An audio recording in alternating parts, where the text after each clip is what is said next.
Hi everyone, thanks for coming to my channel. I'm trying to have a normal face because for some reason the thumbnails in my videos always look a bit strange. I can't seem to get a flattering thumbnail. Um, this video is going to be encompassing a number of subjects. I'm going to try and keep it as condensed as possible because there's simply too many issues here to put into one video, so I'm going to try and keep it condensed as much as possible. Um, my videos tend to be a little bit on the longer side. They're not that snappy, so if you want to multitask, do the dishes or something while you're listening, go ahead. That's what I sometimes do with channels I like, with this sort of monologue. Um, I want to talk about the West, um, and why I am so pro-West. That seems like a strange thing to say in this day and age, but I think it's important to have pushback against some revisionist ideologies out there. And I think that we live in a world where there are powerful undemocratic forces at play. I think, particularly in the last 20 years in Russia and China, we have seen a real pushback against Western liberal democratic ideals. This is also seen with pan-Islamism and other ideologies as well. So I'm going to try and voice as best I can how I feel about this. Incidentally, I make this video in the knowledge that Douglas Murray has a new book out called The War on the West. Um, I still haven't got into his book, The Madness of Crowds, but I respect Douglas Murray. I don't agree with all his positions, but I think he's a smart guy and I think he has some important things to say. So certainly when I get a chance, I might purchase that one, The War on the West. Um, but from my reckoning, I think we actually have a two-pronged assault on Western civilization. One of them is from those anti-Western forces I previously mentioned. Um, and it would be naive to think that those are just internalized. So, for example, the unpleasant things the Chinese Communist Party does is just internalized to China. That's naive because there is solid evidence, I've mentioned this before, of how they try to influence the Chinese diaspora abroad, how they have engaged in espionage, and how I believe they are seriously trying to undermine liberal democracies. Russia, well, this year's events really need no introduction as to the Putin regime's agenda, which is destabilizing a continent and by extension, arguably, the world if this thing really escalates. Um, what I find troubling is if you look on cyberspace, there's still many people out there who are anti-West in their worldview and in their way of thinking. Now, this may be for personal reasons. Perhaps they come from a country that has been on the receiving end of Western foreign policy and not in a good way. So, for example, an Iraqi might have strong views on the West. I can understand that to an extent because that was a massive foreign policy mistake. There's no question about it. But I think it goes beyond that. I think there are people who have become anti-West because they are indoctrinated into being so. Because there is a lot of false narratives put out there, distortions as well. Um, but I am making the case that nowhere in the world, will you find the same extent of transparency, internal introspection, and respect for individual liberties than you will in Western liberal democracies. I'm talking about Europe, I'm talking about North America, a fair bit of South America, Australia, Canada, New Zealand, Japan, South Korea. Japan and South Korea obviously aren't Western countries, but I would also make the case that around the world where you find liberal democracy, it's influenced from Western models of government. I mean, in the case of Japan, of course, Japan wasn't always democratic. It was in the post-war years it really reformed, and it's a great country today. It's come a very long way. I have a lot of respect for Japan as a country. Um, Even India, Indian nationals are constantly talking about the Raj, but the fact of the matter is the Indian Parliament is modelled after the Westminster system. There's no getting away from that. That's just a reality. So when we look at the influence of colonialism and imperialism, we need to look at the whole picture. I think what we see is this is very important, particularly in the case of the United Kingdom, because the British Empire was the largest empire. I could make a video just on that subject, and it's such a big thing that it would take a lot more than one video to look at. But to use that as an example, I've always maintained the position that something that was so big, it was the largest empire in history, that lasted several centuries, you can't just dismiss as all bad or all good. If the British Empire was all evil and we just went in and killed everyone, it wouldn't have lasted as long as it did. Um, I think that what we have in the West is, and I'm trying to keep this condensed because there's a lot of angles to look at. There's been a real revisionism, or perhaps a better way to put it is there has been an attempt to really, really diminish Western history. What I'm talking about is particularly in the woke left. I don't think this is a domain of the left in general because I think there are left-leaning people who would certainly be critical of empire and so on, but they're a bit more balanced in their outlook.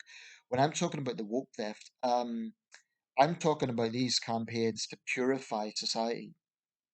Um, Ironically, they're being less transparent because they want to just purge our negative history. Um, if they had their way, the entire cities of Liverpool and Bristol would have to be just torn down because those cities largely built their economies on the transatlantic slave trade. So if you took that sort of purity to its full extent, you'd have to tear down the whole cities of Liverpool and Bristol. Um, I've always said that we should recognize the terrible things we've done in the empire. Um, and there are some right wingers they do minimize this and they are in denial of it. We've done some unforgivable things in India, in Ireland, and elsewhere. We can't deny that. There's times we were pretty brutal. That's that's an understatement. But the other side of it is we set up the sort of institutions that have survived to this day. The British Empire largely built the modern world. The United Kingdom was the world's first industrialized country. When you look at the influence of empire, yes, the transatlantic slave trade was one of those influences. Yes, there was exploitation of people. Yes, there was brutal treatment of native peoples. That's all true. But there was also, like I say, the foundation of institutions that have survived to this day. So my point would be, if you're going to diminish every influence of Western powers. I'm using the British Empire. We could look at the French Empire. We could look at other empires. I would maintain among the European empires, the British were not the worst in terms of scale, considering we were the biggest. Look at all the Belgians done in the Congo. And this isn't a case of whataboutery or, a competition to see which empire was the cruelest. I think in terms of context, the Belgians, Congo was largely the bulk of their domain, and it was absolutely appalling. Something in the region of 8 million Congolese died in savage conditions under Leopold II. Um, the British Empire, I would argue, was certainly bigger, but its history was somewhat more complex because it was a wider sphere. Um, Really, to talk about empire fully, you'd need several videos, so I'm just touching on it. But what really irks me about the woke left is they absolutely want to vilify Western history, and they're getting to the point now, this purification I mentioned, of anybody, even with a loose connection with the slave trade. This isn't people who were directly proven to have been slave traders or who made money from it. Even people who are very loosely connected with it. There was a proposal recently for David Livingstone the great Scottish missionary David Livingstone to be cancelled, despite the fact that Livingstone actually was against the slave trade. He spoke about it on his travels, the slave trade within Africa, something that is hugely ignored. Um, I'm not even sure what the rationale was for having him cancelled because he was a Victorian. I don't know what was. Um, so I think there needs to be pushback against that, but also there needs to be scrutiny of lack of consistency. You know, people who say that they want to tear down these statues, for example, because the transatlantic slave trade was evil. Well, okay, it was, but so is slavery more broadly speaking. And there were slave trades in history that were also on a very large scale, but have largely been forgotten. The Barbary slave trade of North Africa, it's largely forgotten today. But this was basically North African Barbary pirates kidnapping white European victims. Um, I mean, they were treated just as appallingly as black Africans who made the crossing of the Atlantic. And indeed, regarding the transatlantic slave trade, a big aspect that is largely ignored is African complicity. None of this is about downplaying the events. In fact, I don't think it even needs to be downplayed because they're so well documented. I mean, look at the number of films, books, documentaries that there are about the transatlantic slave trade. It's never going to be forgotten, and nor should it be. But I am honestly tired of this sort of woke left constant crusade to tear down any semblance of national pride because they deem it to be associated with empire, so it must be racist. Um, and by patriotism, I'm talking about healthy patriotism. I'm not talking about blood and soil nationalism, which I've always had a problem with. Um, but I think, you know, I've mentioned the woke left there. Around the world, you get Islamists who will talk about, they'll make of this is a typical sort of thing. Well, what about what NATO has done? And they'll list off the countries. But it's distortion. It's absolute distortion. Because you cannot say the context of the war in Iraq was the same as the war in Syria. You know, it's this lazy tendency to just list off these countries like they're all one and the same. The Iraq War was started by the West, by the UK and the US. Like I say, it was a massive foreign policy disaster in many ways. And one of the reasons it was a disaster is precisely because it is used as a go to for, well, look at Western hypocrisy. It's happening a lot now because Russia invaded Ukraine, while Britain and America invaded Iraq. I think there are some differences in the sense that Britain and America never said Iraq wasn't a nation state. You know, it said it was WMDs and they were liberating it from a brutal dictator. Make of that what you will. The WMDs were never found. But in the case of Ukraine, the Kremlin regime, the Putin regime, doesn't even recognize Ukraine as a country. So again, the context is different. In the case of Syria, the Assad regime started that war. And this is something that has been almost omitted from recent history, thanks to Russian state media. You know, people, when a lie is told so many times, it becomes the truth. So there are people out there who believe that the West started the war in Syria. That's not a matter of fact. It's just not. The Assad regime started the war in Syria with its brutal response to legitimate grievances. Um, the same with Libya. It's Gaddafi's brutal use of force that started the war in Libya, not the West. The West intervened when civilians were being slaughtered. Um, One also gets the impression that the West's role in the world, certainly the United States as the hegemony, but Western powers more general, there is a sense of damned if we do and damned if we don't. If we intervene militarily in conflicts, then it's a colonialist mindset, or we're warmongers. But if we do nothing, then we don't care. This is often the case in African conflicts where the argument is, well, they're just Africans, so the racist West doesn't care. You know, why all the focus on Ukraine? This is the narrative. And indeed, after the Rwanda genocide, one of the big criticisms of the West was the failure to intervene. But I guarantee you, if the West was to intervene, for example, in the Tigray War, which is a very brutal and costly war, already Abiy Ahmed has said that even criticism of the severe human rights abuses that are going on there um, is a colonialist mindset. I personally think Ahmed needs to be stripped of his Nobel Peace Prize. I think it was far too premature. And I think the Nobel Committee in Oslo need to stop handing out these accolades before someone has really proven themselves. Now, in the context of Abiy Ahmed, it was for the ceasefire between Ethiopia and Eritrea at the time. So I suppose there was that context, but just shows how retrospect can be, how it can sometimes go the other way.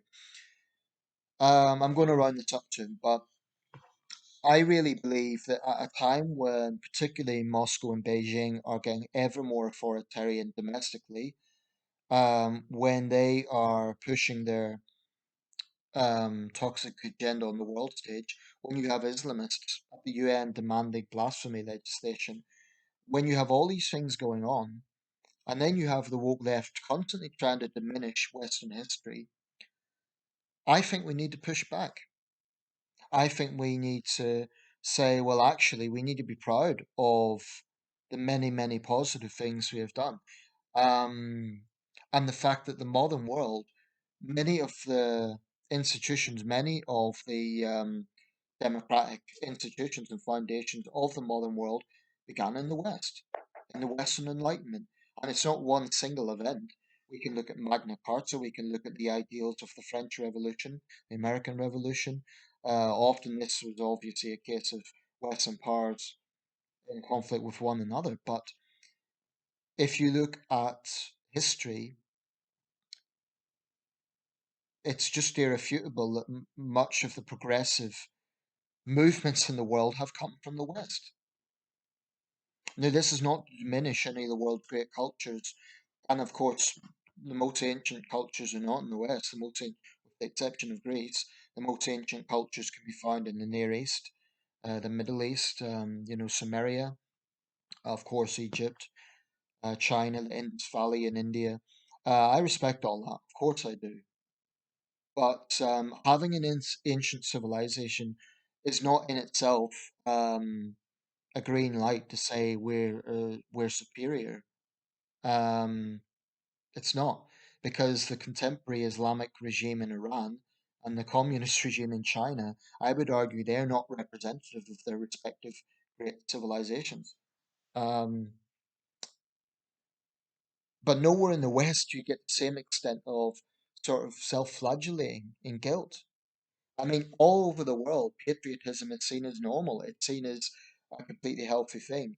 Yet in the West, particularly in Western Europe, and Canada. The United States is a bit more ambiguous, but particularly in the, I say ambiguous because the culture wars are particularly strong there, and the American right is very, very patriotic. But in Britain, I think we do have a tendency to sort of be self-evasive, and oh, we shouldn't talk about that. That's we shouldn't be too proud, or we shouldn't be too. Of course, being jingoistic and being nationalistic is an ugly thing. And there's times that, that can be embarrassing. I mean, the behaviour of British football hooligans abroad is embarrassing. It is jingoistic, it's embarrassing. So I don't say that we have no problems. I don't say that we are perfect. And certainly issues like freedom of expression, human rights, we can never take these things for granted. Last year, of course, there was the revelations of the abuse going on in Catholic schools in Canada against Indigenous people. That was a disgrace, and it's a dark part of Canadian history. In Britain, some of the things that went on in Northern Ireland in the Troubles, um, although I would argue that certainly the Irish paramilitaries, the Republican paramilitaries, committed atrocities, I think it would be dishonest to say the British Army was squeaky clean in Northern Ireland. I think that would be dishonest. Um, Issues like free speech, are not cast in stone because they should be, but they're not, because we now get, ironically, so-called progressive causes are increasingly looking at legislation to restrain freedom of expression. So we can never ever take these things for granted. But I do maintain that nowhere in the world we find a better situation. And where there are other parts of the world which have strong democratic systems and those principles, I would say they are based on what has come from the West. They've been influenced by the West, um, and they're relatively recent. I understand that this video might be provocative to some people. Some might accuse me of being a Western chauvinist. I I'm just grateful to live in the West, and I think that we need to stop constantly running ourselves down. And I think that there are things that we can learn from other countries. There are some things that we can learn. I mentioned Japan. I respect the way they do some things. Um, and there's other parts of the world, there's certain cultural things I do respect. Certain cultural things I have no respect for.